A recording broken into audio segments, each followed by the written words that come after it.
నమస్కారం NSTV news కి స్వాగతం. నా పేరు సంధ్య. ముందుగా వార్తల్లోని ముఖ్యాంశాలు. తిరువూరు నియోజకవర్గం గంపలగూడెం మండలం పరిధిలోని నెమలి శ్రీ వేణుగోపాల స్వామి బ్రహ్మోత్సవాలలో రేగిన దుమారం ఇప్పట్లో చల్లారే పరిస్థితి కనిపించడం లేదు. ఎంపీ ఎమ్మెల్యే రెండు వర్గాలు తాడోపేడో తేల్చుకునేలా ఆగ్రహ జ్వాలలు మాటలు యుద్ధంతో మంటరేకిస్తున్నారు. ఇప్పటి వరకు ఒక లెక్క, ఇకపై మరో లెక్క అంటూ ఎమ్మెల్యే కొలికిపూడి ఏ కార్యక్రమంలో పాల్గొన్నా అడ్డుకొని తీరుతామని రెచ్చగొట్టే ప్రకటనలు చేస్తున్నారు. తిరువూరు టీడీపీ నాయకులు ప్రతి గ్రామంలో రెండు వర్గాలుగా విడిపోయి ప్రతిపక్ష వైసీపీపై పోరాటం కంటే స్వపక్షంలో విపక్షంలా ఎవరికి వారే టీడీపీ తీరే అనేలా పార్టీని నాశనం చేస్తున్నారని దివంగత టీడీపీ వ్యవస్థాపకులు అన్న ఎన్టీఆర్ పార్టీ స్థాపించిన నాటి నుండి పార్టీలో ఉన్న సీనియర్ నాయకులు కార్యకర్తలు ఆవేదన చెందుతున్నారు.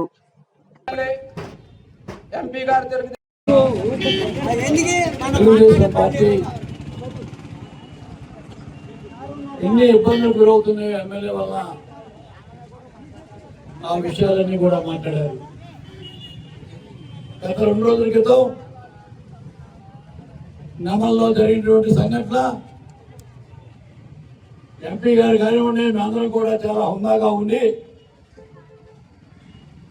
ఆయన చేసినటువంటి తప్పుడు పనికి మామూలుగా భక్తులు కూర్చునేటటువంటి స్థానంలో ఎంపీ గారు కూర్చుని కళ్యాణాన్ని వీక్షించి ఆ కార్యక్రమాన్ని జయప్రదం చేశారు. అయిపోయింది. తర్వాత ఎంపీ గారు కూడా చాలా హుందాగా మాట్లాడి స్టేజ్ దిగి వెళ్ళిపోవడం జరిగింది. కానీ గత 2 రోజుల నుంచి నువ్వేం మాట్లాడుతున్నావు? ఇది అబద్ధాలు మాట్లాడుతున్నావు, ఇది తప్పుడు మాట్లాడుతున్నావు. దేనికి మాట్లాడుతున్నావు? నువ్వు ఏదో రకంగా గొడవ చేయాలి, సస్పెండ్ అవ్వాలి.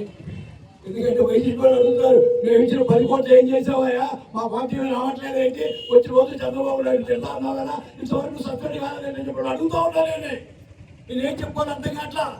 అవకాశం కోసం చూసే పట్టు వస్త్రాలు తాంబూలాలు. నీ ప్రోటోకాల్ ఉందా? ప్రోటోకాల్ జీవో చెప్పు. నీ ప్రోటోకాల్ లేదే. అక్కడ ఈవో, అసిస్టెంట్ కమిషనర్ ఎండోమెంట్స్ అర్చకులు ఎంపీ గారిని గౌరవించి ఆయనకు అవకాశం ఇచ్చారు. నువ్వు లాక్కోవడం ఏంటంటే, నువ్వు వాళ్ళ మీద ఫైట్ చేయి.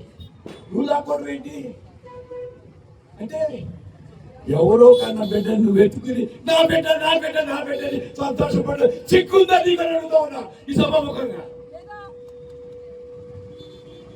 ఏం చేశావు నువ్వు? ఎంత అభివృద్ధి చేశావు? జనంలో అంత పక్కబడి తెలుగుదేశం మేము సంబంధం పాటించకపోతే చాలా గొడవ జరిగేది. 500 మంది ఉన్నావు అక్కడ తెలుగుదేశం పార్టీ కార్యకర్తలు. నీ అమ్మడు ఎవరున్నారు? నీ అమ్మడ? రోజు నీకు మందు పోసేవాళ్ళు, అమ్మాయి సప్లై చేసేవాళ్ళు నీ అమ్మడు ఉంది. కానీ చెప్పరానే ఎవరున్నారు నీ అమ్మడ? ఎప్పుడైనా తెలుగుదేశం పార్టీ జెండా పట్టుకున్నారా ఎలక్షన్ ముందు? ఎప్పుడైనా మనకు కనపడ్డారా వాళ్ళు? ఎవరున్నారు నీ అమ్మడ? ఎవరు లేరు. ఎవరితో కూర్చున్నావు నువ్వు?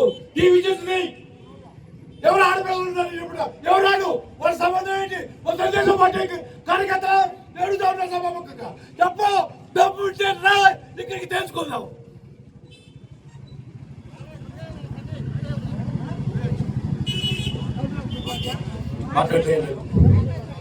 నేను చెప్తున్నా, కొలుపుడి గారు, మేము పార్టీ కోసం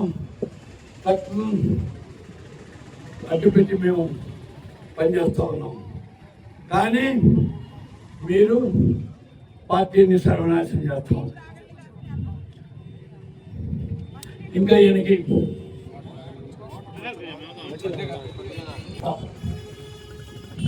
ఏం మాట్లాడాను? ఎన్ని పార్టీలు మారేవా? ఏ పార్టీలో గెలిచావు నువ్వు? కాంగ్రెస్లో ఓడిపోయావు, వైసీపీలో ఓడిపోయావు, తెలుగుదేశంలో ఓడిపోయావు, జనసేన సీట్ లేదు, బీజేపీ లేదు. ఈసారి ఏ పార్టీ సిక్కుందా నీకు? ఏం మాట్లాడుతున్నావు? మీ చరిత్ర ఏంటి? మీ చరిత్ర తెలియని వాళ్ళు ఉన్నారా? నీకు సంబంధం ఏంటి? నువ్వు ఆయన పిల్లలు వేసుకుంది మాట్లాడాల్సిన అవసరం ఏంటి? ఏంటంటే నీ ద్వారా డబ్బులు ఇచ్చారు. ఇచ్చారు డబ్బులు తీసుకురాడేనా వైసీపీ కోవట్టుగా పనిచేస్తా ఉన్నాడు. గో బ్యాక్ ఇతను మనకు ఎమ్మెల్యే అవసరం లేదు, ఎమ్మెల్యేతో మాకు పని లేదు. చంద్రబాబు నాయుడు గారు నాకు మా నాయన అల్టిమేట్ ఇచ్చాడు, మీరు చేయకపోతే మేము ఖచ్చితంగా పార్టీ ఆఫీస్కి తెలుసుకోవాల్సిన అవసరం ఉంది, తెలుసుకుంటామని చెప్పి సందర్భంలో కొలికి పోటీ ఎక్కడ కూడా బయట తిరగడానికి వీళ్ళు లేదని చెప్పి మనంతా కూడా సవాల్ చేయాలి కదా. ఎక్కడ ఏ ప్రోగ్రామ్ కూడా అటెండ్ కావడానికి లేదు. Thank you. రిజర్వ్ అయిన తర్వాత ఇలాంటి ఎమ్మెల్యేని మేము చూడలేదు. ఎమ్మెల్యే గారికి విద్యావంతుడని ఆలోచన చేసి ఈ నియోజకవర్గాన్ని తీసుకొస్తే ఆయన విజ్ఞతని, ఆయన మూర్ఖత్వాన్ని ఈ నియోజకవర్గమైన వృద్ధి పార్టీకి ప్రజలకు అన్యాయం చేస్తున్నాడు. ఒక్కసారి ఆలోచించాలి. మనం ఒక గొప్ప కార్యక్రమం జరిపితే ఆ కార్యక్రమానికి పెద్దవాడు ఎవరైనా వస్తే గౌరవించే సాంప్రదాయం ఈ దేశంలో ఉన్నది. ఒక్కసారి మనం ఆలోచించాలా. మొన్న నెమ్మలిలో జరిగిన సంఘటన ఒక్కసారి మీరందరూ గమనించండి.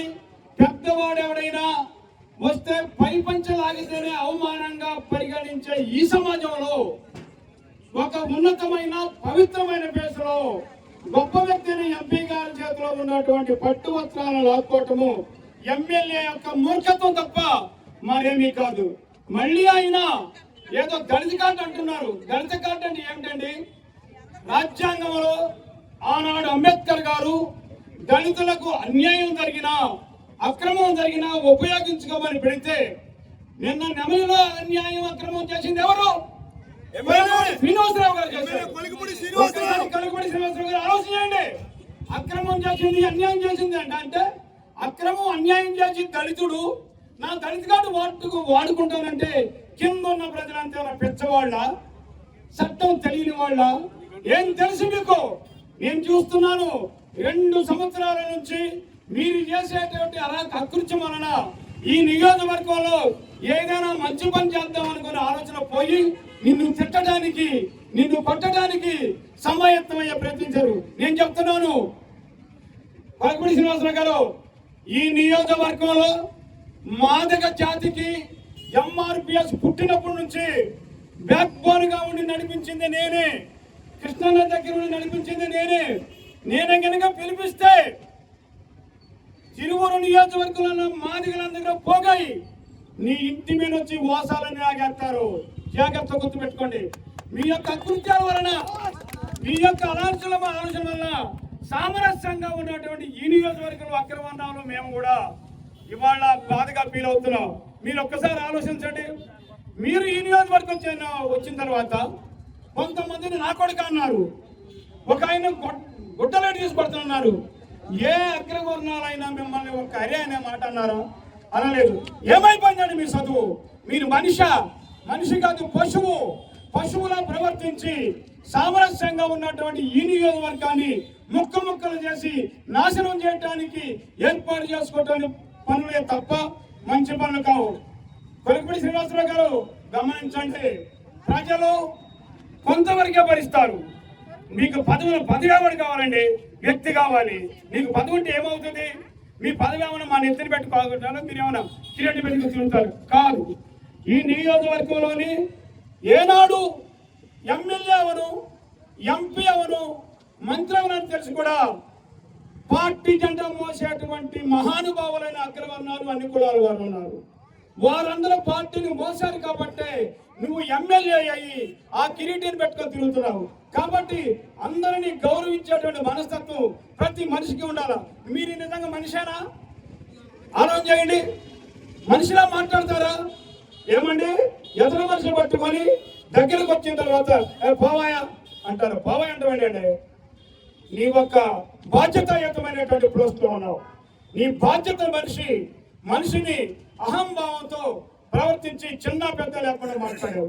నీలాంటి పోకడ వలనే ఈ నియోజకవర్గంలో మేము మంచి పనులు చేయడానికి ఆలోచించడం మానేసి నీ కోసం ప్రయాణం చేసి నీ చుట్టూని భరించలేక నిన్ను అసహించుకొని ఈ నియోజకవర్గం నుంచి నిన్ను పంపించాలని చూస్తున్నావు.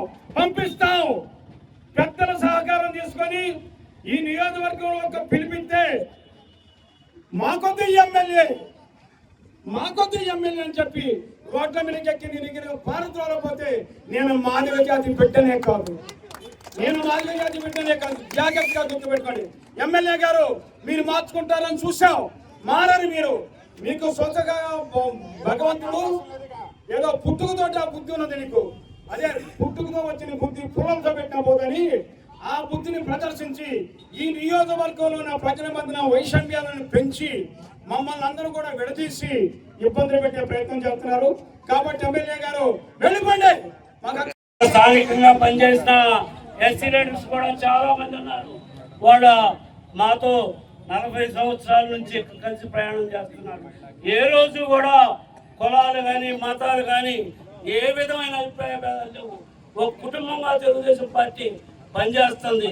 కానీ ఇప్పుడున్న పరిస్థితుల్లో మీరు మన నగరంలో జరిగిన ఇన్సిడెంట్ ని కులాలకు ఆపాదించడం అంటే చాలా బాధాకరమైన విషయం. మీరు మీ స్థాయిని, మీ ప్రోటోకాల్ ఉంది అని మీరు చెప్తున్నారు. ఎండోమెంట్ డిపార్ట్మెంట్ లో వేరే విధమైన ప్రోటోకాల్ లేదు, రెవెన్యూ ప్రోటోకాలే ఎండోమెంట్ డిపార్ట్మెంట్ కూడా ప్రోటోకాల్. అంతే తప్ప మీరేదో జీవో నెంబర్ చెప్తున్నారు.